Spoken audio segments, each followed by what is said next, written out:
Proceed, Kong Marcoleta. Maraming salamat, Mr. Chair.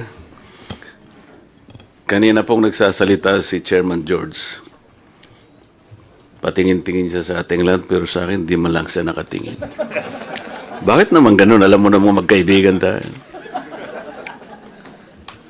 May I proceed, Mr. Chair? Yes, please, Kong Marcoleta. Mr. Chair, sasang-ayon siguro ang COMELEC na sa pagsasagawa ng isang eleksyon ay umaasa ang taong bayan na ito ay maisagawa sa isang tapat, transparent at merong integridad na eleksyon. Opo, sumasang-ayon po ang komisyon, Mr. Chair. At dahil nga po dyan, napaka-importante talaga na magkaroon ng eleksyon na may pagtitiwala, kaya lahat po ng kaparaanan ay gagawin ng COMELEC. Tama po kayo, Mr. Chair. Masiguro lamang yung ganong klaseng Tama po kayo, direksyon. Mr. Chair. At sa pagsisimula po ng pagkuha ng mga gagamitin natin, halimbawa yung sistema, yung mga makina, ayan po, kaya nga nagbibiding pa tayo, Mr. Chair. Yes, Mr. Chair. Tama po kayo. Pero sa amin pong pagkakaalam, ang isang seryoso po na maaring makasangkot sana sa pagbibigay ng tamang gagamitin ay na-disqualify po bago pa po siya nakapag-submit ng bidding, Mr. Chair. Tama po. Tama po, Mr. Chair. Yun po ay November 29, 2023. Ang first call ng bidding ninyo ay December 14, 2023. Meaning to say, Mr. Chair, bago pa po siya makapag-submit ng bid, na-disqualify na siya. Tama po. Tama po, Mr. Chair. Ano po yung naging basihan? Sapagkat, Mr. Chair, kahit hindi nyo na po siguro sabihin yung basihan, nagkaroon po ng ruling ang ating Korte Suprema na ang ginawa po ninyong pagdi-disqualify ay hindi naging tama. As a matter of fact, COMELEC, sabi po ng Korte Suprema, committed grave abuse of discretion. Tama po. Tama po, Mr. Chair. Kung inyo pong mamarapatin, maiksi lang po explanation. Dinala po kami ng Smartmatic sa Korte Suprema. Una po, nagpapasalamat tayo sa Korte Suprema, hindi po siya nag-issue ng restraining order.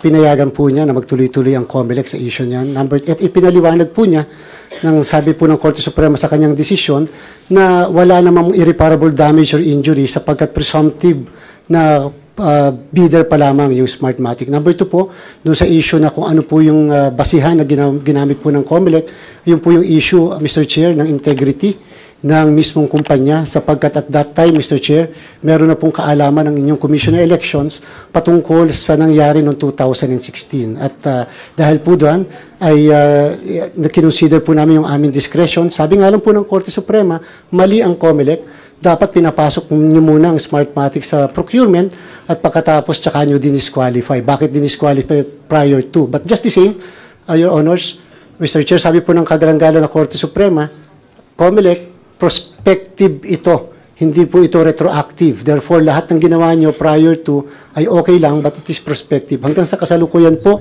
ito po ay naka-motion for reconsideration, Mr. Chair.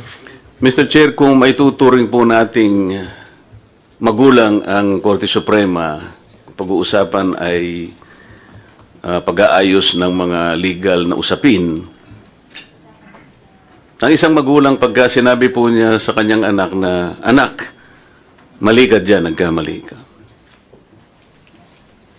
Kailangan pa ba, Mr. Chair, na sabihin ng magulang na ituwid ng anak yung kanyang pagkakamali?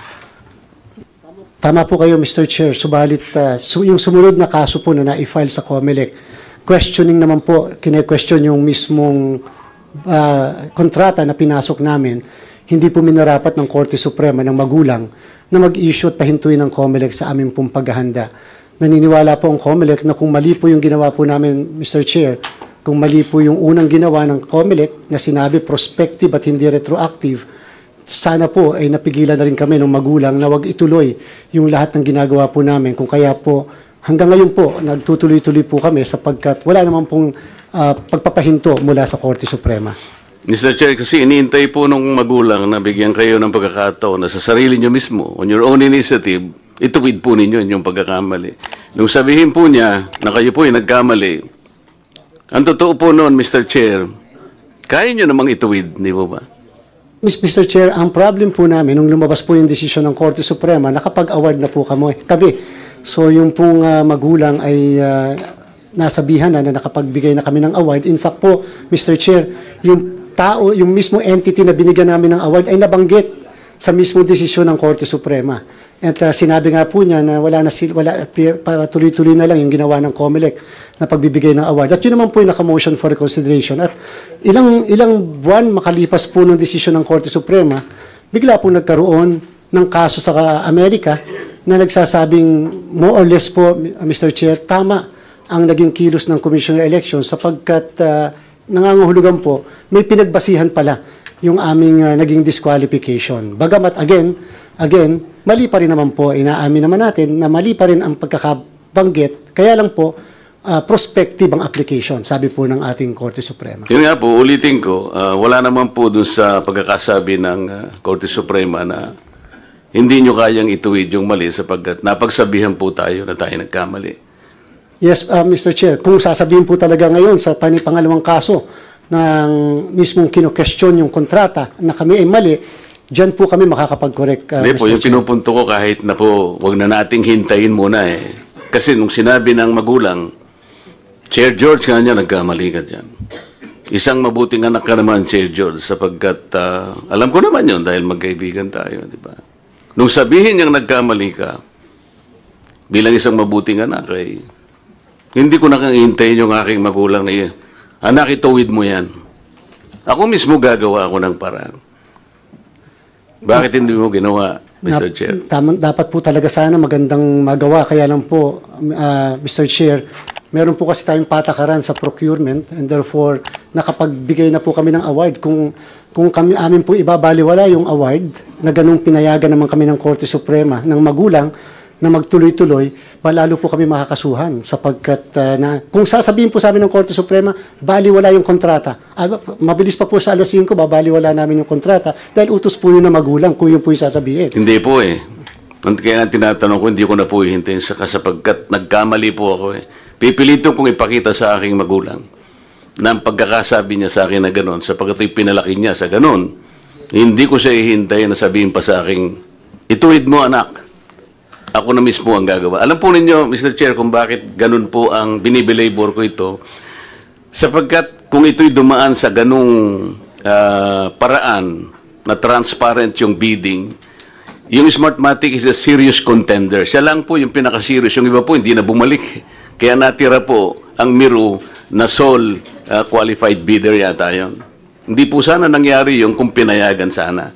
Napaka-importante po kasi pag nagkaroon ng isang serious bidding, pati po yung gagamitin natin, ipoprocure natin sistema, mga makinang kaugnay nito, ay kagaya ng binanggit natin kanina, Mr. Chair, yung pagsasagawa ng isang transparent at mayroong integridad na eleksyon talagang makakamit natin. Kasi po, yun ang sinasabi ng batas, Mr. Chair. Halimbawa po, yung pong Section 10 ng ating Republic Act 9369 nata, Mr. Chair. Pwede po ba niyong banggitin yung kaukulang provision doon? Na dapat po yung mismong sistema ay nagamit na in previous elections at alam na po, Mr. Chair, yung pong provision na yon, yung mismong sistema, may mga certain sectors po kasi Mr. Chair nagsasabi na dapat tinupad at sinunod namin yon. Kaya lang po, Mr. Chair, ang interpretasyon po kasi ng ibang... Ang pagkakasabi niyang eksakto kasi, Chair, ganito eh. Must have demonstrated capability and been successfully used in prior electoral exercise here or abroad. Napaka-importante po kasi na pasakop tayo sa batas na yun sapagkat yun po yung maaring makapagbigay ng kasiguruhan sa ating mamamayan, walang madi-disenfranchise sapagkat magpapakaingat tayo na yung requirement na yun talagang maganap. Mr. Chair, Ito pong mga sistemang ito, kung ipapatuloy ko po, Mr. Chair, ay nakasaad din naman, meron din kayong nakasaad sa inyong TOR kasi, Mr. Chair.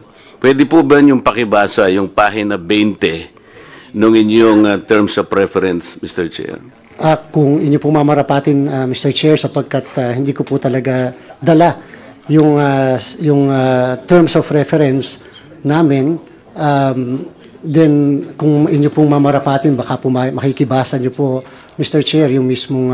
Ang kapal po kasi noon, Mr. Chair, kaya hindi ko na rin dinala. We can suspend so that you can check the Baka meron po yung kayong copy. para Yes, Mr. mabasa Chair. yung Yes, Mr. Chair. So on 1 minute suspension, you can, Yes, Mr. Chair. Yeah. Thank Para you very much, ma-recall Mr. yun. Chair.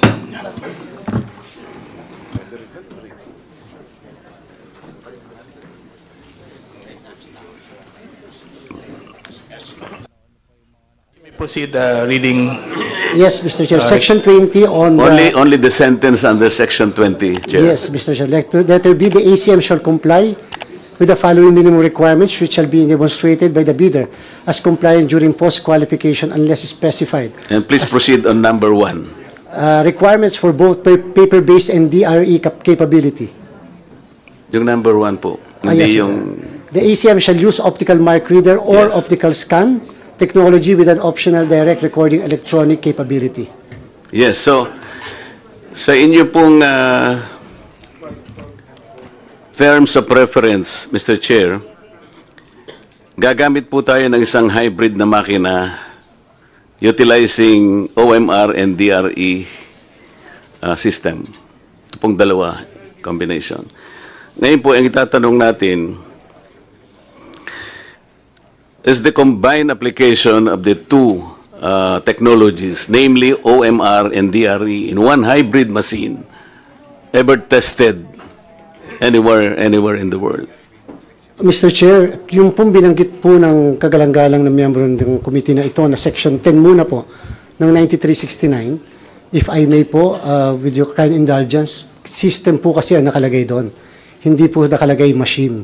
So meaning dalawa po ang system na meron tayo sa mundo. Yung DRE, which is touchscreen, at yung pong pangalawa ay ang OMR. So ang tanong po ay pwede bang ang makina natin base sa ating umiiral na TOR o sa atin pong 9369 ay compliant kung dalawang feature ang meron siya sa halip na isa lang. Pwede po, Mr. Chair, Your Honor, sapagkat yung isa po ay ito-turn off at isa lang ang ma-operate. For example, dito sa ating bansa, Mr. Chair, gagamit po tayo ng OMR technology. Shading po yon. Naka-turn off po ang DRE feature. Ngayon po, pagdating sa abroad, sa 17 post na meron tayo na hindi gagamit ng internet voting, sila po ay gagamit naman ng DRE, touchscreen, kasi kung konti yung mga kababayan natin boboto po dun eh. Pag po kasi sa Pilipinas, ginamit natin yung DRE, Mr. Chair, baka hindi makaboto yung mga kababayan habang pumipila. Samantalang sa OMR, magse-shade. At yung shading, pwedeng 10 tao sabay-sabay at any given time. So naniniwala po kami, Mr. Chair, yan po ay compliant. Kung sakali po, Mr. Chair, yan naman pong issue na yan ay nadinala sa Korte Suprema at isa po yan sa isang issue, sa mga issues na i-resolve ng Korte Suprema kung tama o mali ang COMELEC sa aming pong interpretasyon. Mr. Chair, ang akin lamang pong agam-agam doon ay sapagkat minimum requirement nga po yung sinasabi ron that there is a combined application of two technologies in one hybrid machine. As a matter of fact, yung pong demonstrate ng COMELEC on February 21 in Bank, it was not the actual machine, but it was only a prototype. Is that correct, Mr. Chair? Mr. Chair, hanggang ngayon naman po, with all due respect, yung po rin yung pangalawang issue sa Korte Suprema. Ano po ba ang ibig sabihin ng prototype na sinasabi? Siyempre po, Mr. Chair, lahat naman po base sa terms of reference namin, hindi po pwedeng existing machine. Pag po existing machine, yan po ay tailor fitting ang tawag po natin dyan. Violasyon po yan ng Republic Act 9184. Kinakailangan po ang COMELEC ay magkaroon ng sarili naming TOR base sa karanasan at kakulangan ng mga nakaraang eleksyon at yung pong terms of reference na yun, siyempre po, inaalam natin ngayon kung merong supplier dyan o yung nanalo supplier ba ay kayang gawin yung makina na base po sa ating terms of reference. So, Mr. Chair, paano natin may palalabas ngayon yung napaka-stricto requirement ng batas that the system or the corresponding BCMs must have been used successfully in prior electoral exercise? Saan po nagamit na eleksyon yung one machine sapagkat kailangan po nating mag-comply doon sa mahigpit na tagubili ng batas? Mr. Chair, yun naman pong dalawang sistema hindi gagamitin ng sabay sa isang presinto. Isang sistema lang po ang gagamitin. Naka-turn off po yung feature ng DRE and therefore compliant po kami. Palagay Mr. na Chair. po natin na tama kayo ron. So saang eleksyon naganap sapagkat yun po yung mahigpit na tagubili? Ang sabi po, Mr. Chair, ay kinakailangan yung mismo DRE or OMR ay nagamit na sa isang eleksyon.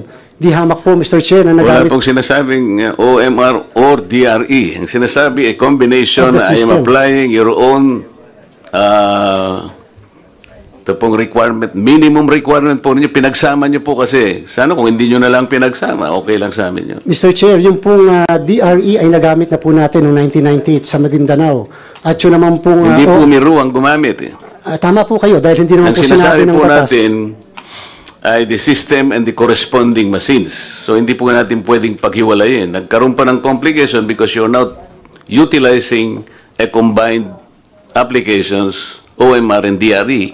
Kaya nga doon po kami nagkakaroon ngayon ng pagdududa. Paano kaya? Sapagkat wala pa po kaming nakita na in-apply itong dalawang combination simultaneously in one hybrid machine. Mr. Chair, pasensya na po pero wala pong binanggit yung 9369 na machine.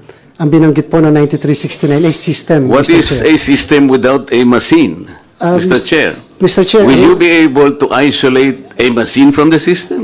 the machine is within the system, Mr. Chair. And therefore, ang tanong lang, yung bang aming machine ngayon ay meron man lang isa doon sa system na gagamitin? The answer, Mr. Chair, is yes. It will be using OMR and or DRE abroad. But in the Philippines, OMR lang po naka-turn off po yung isang system. So pag tinanong pa rin, ilang system po yung gagamitin? Isa lang po, Mr. Chair. Yes, but yung sistema na yon ay kinakailangan mag-apply yung dalawang applications. Kapag ka po hindi natin i-apply yung dalawa, hindi natin mapapanagutan ang minimum requirements ninyo. Ito po yung problema. Mr. Chair, if I may po, nakalagay naman po is the word ORE, or optical mark reader or optical scan. So, hindi po end, Mr. Hindi Chair. po yung optical scan, yun po yung OMR. Tuloy po yung susunod. With, yes, With, Mr. hindi Chair. po, so hindi or yun. Yes, Mr. So, Chair. OMR with DRE. So, hindi po or yun. Mr. For Chair, the record. Yes, Mr. Chair, pero meron Okay. po yung aming TOR na DRE feature. Wala pong problema doon eh. Ang sinasabi ko lang, kailangan magamit po yung dalawa. Yun po yung requirement. Kayo po yung gumawa ng TOR kasi. Kaya doon po tayo nagkakaroon ng problema. Hindi po natin nakita kailanman na nagamit yung OMR with DRE anywhere in the world. Kaya po baka sakali na maring hindi po nyo intensyon, ngunit nalalabag po natin ang 9369. Kung ano naman po yung naging aksyon ng COMELEC, Mr. Chair, yan naman po ay nasa Korte Suprema na ngayon. And therefore, pag sinabi sa amin ng Supreme Court na mali kami, then so be it. But until ngayon po, Mr. Chair, ang Korte Suprema sa issue kung yan bang ginamit naming TOR ay valid, kung yan bang machine na meron kami ngayon ay tama, yan po ngayon ay nasa Korte Suprema at hindi po nag-issue ng TRO ang Korte Suprema sa issue na yan, Mr. Chair. And therefore, kahit po sa isang ordinaryong pag-iisip, ang ibig sabihin lang po niyan, tuloy lang kayo, COMELEC, hanggat hindi namin kayo pinapahinto, Mr. Chair. So, Mr. Chair, total binalik mo na rin sa Korte Suprema, babalik din ako sa unang tanong ko. Kung sakali, Mr. Chair, ay itinuwid mo na yung sinabi niyang pagkakamali at nagkaroon sana ng isang bidding na kasama na lahat, wala na sanang naging ganitong klaseng asunto, di ba? Mr. Chair, pasensya pero magkaiba po yata yung sinama yung isang contractor as against doon sa issue ng DRE and or Hindi, ang ibig sabihin, MII. kung sino yung nanalo, doon na natin makikita. Wala na sanang pag-aalinlangan. Yun ang punto lang doon. Tama po, Mr. Chair. Subalit, iba po talaga yung issue ng pagkaka-disqualify ng mismong dating provider at yung pong issue ngayon ng pagkakapili namin dito sa bagong provider so long as inobserve po namin yung provision ng 9184 the spirit and not only the spirit but fully inobserve po namin and so kaya po handa kaming harapin sa Korte Suprema yung kaso Sumagot na po kami, Mr. Chair. And naghihintay po kami ngayon ng resolution ng kataas-taasang hukuman. Sabi ko nga po, kung mali kami, katulad po nung una nangyari, sabi ng Korte Suprema, mali kayo, pero sige, tuloy nyo na lang. Sa future, dapat papayagan nyo ng mag-participate. So, ibig sabihin po, Mr. Chair, kung sadya pong maling ang COMELEC talaga, with grave abuse of discretion, di sana po, Mr. Chair, doon sa naging resolution niya, sinabi niya that the resolution is retroactive. Pero ang sinabi po ng Korte Suprema, this decision is prospective in character. Hindi kasi sinabi ng Supreme Court, Mr. Chair, yung operative fact doctrine ang ginamit niya. Kaya lang, hindi nasabi ng, maaring may pagkakamali doon, with all due respect to the Supreme Court. Alam mo naman yun, ang operative fact doctrine, pwede lang maganap yun if the parties acted in good faith. Kapag walang good faith, the operative fact doctrine will not apply. Alam mo naman yun, Mr. Yes, Chair. Mr. Chair. Pero ginamit po niya ang operative sabi nga fact. natin, from the beginning, walang good faith because, yun po yung aking assumption, sapagkat na-disqualify ang isang serious contender, Mr. Chair, even before he can submit its bid. Kaya nga sinabi ng Supreme Court, nagkamali ka doon, anak. Yes po, Mr. Chair. Pero at least po, as it stands now, ginamit po niya ang operative fact doctrine. Therefore, the COMELEC was in good faith. Kasi po, Mr. Chair, iniisip niya, baka magkulang ka ng panahon. Pero alam mo, Mr. Chair, Abril pa nung yung mag-resolve ang Supreme Court. Marami ka pang panahon noon. Abril pa yun eh.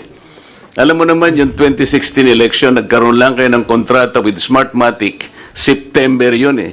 You had only 8 months, pero naganap mo pa ang isang matagumpay na election. If you will recall, Mr. Chair. Yes, Mr. Chair. Pero makukonsider din po natin na tayo mga abogado, Mr. Chair, hanggat merong remedy available sa batas, which is a motion for reconsideration, kahit naman po ang House of Representatives will always avail of the motion for reconsideration, which the filing of which suspends the implementation of the decision.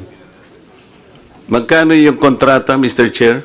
17.88 billion. 17.99 billion. 88 billion, Mr. Chair. So 18B, more or less. More or less. Okay. Magkano po yung nagastos ng COMELEC yung nakaraang election po? 2021 po, binigyan lang po kami ng Kongreso ng 10 billion, Mr. Chair, sapagkat humingi po ang COMELEC at that time ng 22 billion para bumili ng bagong makina. Kaya lang po, hindi po minarapat ng gobyerno ng that time na bumili, kaya nag-refurbish lang po ang COMELEC. Tama po ba, Mr. Chair, na yung tatlong ginanap na elections ay nagkakahalaga lang ng 25 billion? Ibig sabihin, ang bawat isa ay 8.3 billion lang. Yes, Mr. Chair, pero dahil po nag-refurbish lang ang COMELEC, alam niyo po, Mr. Chair, noong 2018, wala pa po ang inyong lingkod doon, nag-issue po ang COMELEC and Bank ng isang resolusyon na ang buhay ng aming machine, 97,300, ay hanggang 2022 lamang. 6 years lang po ang lifespan ng aming pong machine. Kung kaya naman, kahit na refurbish po ng makina ang COMELEC noong 2021, papunta sa 2022 elections, hanggang doon na lang po ang buhay. At tali po kami doon sa inisyong yon na resolusyon ng COMELEC and Bank at that time.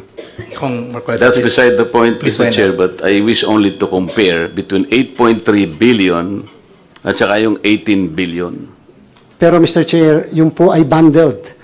Ibig sabihin po ng bundled, Mr. Chair, ang hindi lang po nakabundled doon ay ang transmission of the results, which is 1.4 billion pesos.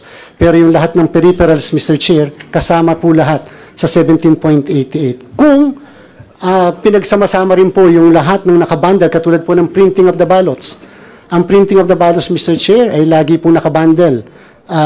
Naka-unbundle before. Ngayon po nakabundle na doon sa mismo nanalong contractor. Yung po mismong laptops na gagamitin sa consolidation, nakabundle din po, Mr. Chair. And so, hindi po tama na sabihin na 17.88 yung makina lang. Lumalabas po, Mr. Chair, sa 15 billion pesos na makina.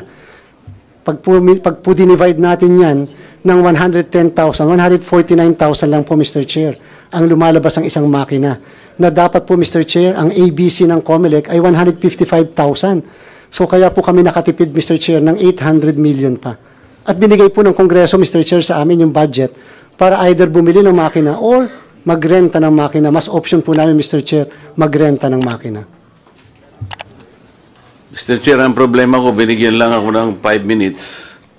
Kung nakikita mo yung mga tanong ko Oo nga po ang itatanong ko pa po sana, pasensya na po kayo, itatanong ko po sana nung nagkaroon ng demonstration and bank, meron pong 5 deficiencies po na na-observe po yung mga ibang kasama ko dito sa Congress. Kaya iniisip ko po sana, yun sana ay nabigyan sana ng resolusyon ng COMELEC bago na-award. These are fundamental differences or defects observed by members of the Committee on Suffrage and Electoral Reforms. But sabi po ni Commissioner Casquejo noon, these are subject of customization. Pero tiningnan ko po yung TOR ninyo, Commissioner Casquejo. Yung 5 po na na-point out na observations doon, hindi po kasama sa listahan po ng TOR ninyo. I can detail them one by one.